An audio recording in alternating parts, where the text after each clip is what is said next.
Passing by Nella Larsen. Established principally in the Harlem neighborhood of New York City in the 1920s, the story focuses on the reunion of two children friends of mixed race, Claire Kendry and Irene Redfield, and their increasing attractions with each other's lives. Irene is proud of her racial heritage, and Claire has passed into the white world to marry for wealth. Irene Redfield runs into Claire Kendry on the roof of the Drayton Hotel in Chicago. At first, Irene does not recognize the light-colored beauty, but as they begin to speak, Irene comprehends exactly who this attractive woman is. Furthermore, Irene wants nothing to do with Claire, but soon finds herself lured in by her charms.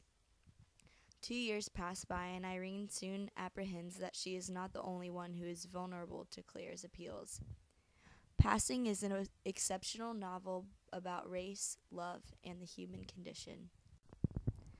Nella Larsen was an American novelist of the Harlem Renaissance. A stimulation of interest in her writing has occurred since the dawn of the 20th century, when issues of racial and sexual identity and identification have been deliberated. Larsen's husband was the second African American to receive a Ph.D. in physics, similarly to the main character Irene Redfield's husband, who was an African American doctor. Later in life, Larsen and her husband divorced, and she faced serious depression, which directly correlates with Irene's married life. Many of Larsen's old acquaintances speculated that she, like some of the characters in her fiction, had crossed the color line to pass into the white community. Geography. The 1920s in the United States was a period marked by considerable anxiety over the crossing of racial boundaries, the color line between blacks and whites, especially in New York City, the heart of the Harlem Renaissance. The location of this story elevates tensions within the novel and allows for this passing to occur. Heightened awareness of passing is known because of the Harlem location. The novel also mentions the Rhinelander case on page 91, which touched on the annulment of a man and a wife based on deception of race.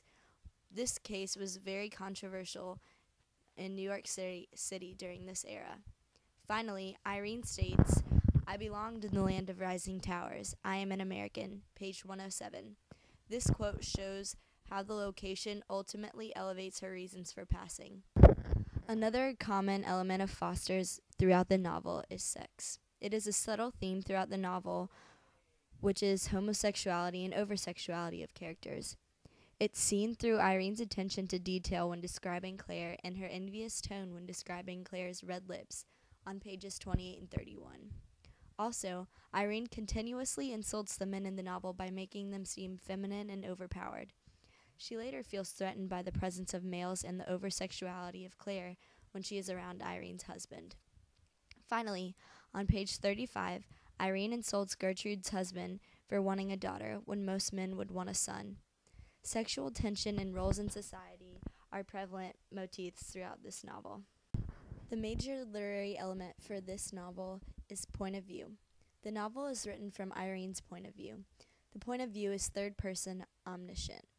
The reader is endorsed to know what Irene is undertaking and thinking. However, there are also elements of an unreliable narrator in this selection. Although Irene is an intelligent person who is not purposely trying to mislead the reader, there are portions of the book in which Irene is unclear about the sequence of events. The point of view of this novel works well with the plot. It allows the reader to build a sympathetic relationship with the main character while taking into account Irene's opinions of other characters and judging them through her eyes. The overarching theme of racial segregation and feminism are easily understood through Irene's eyes, and she most likely represented a society's thoughts during this time. On a literary scale, I would give this novel a 6. After deeper analysis, grander themes such as sexuality, feminism, and racial issues were discovered.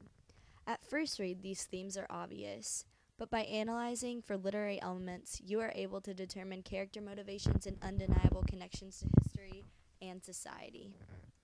On a readability scale, I would rate Passing by Nella Larsen a 2 because it was very easy to read and includes an index in the back for cultural references during this time period. There wasn't challenging vocab or confusing languages. The only thing making this slightly difficult was understanding the narrator's point of view, but on a second read through, it was obvious what was occurring. I would recommend this novel to anyone who is looking for a quick read because it was very easily understood and also enjoyable. I learned a lot and improved my skill as a deeper thinker and AP Lit student. You won't regret reading this novel because of its fluidity of diction and surprise twist ending.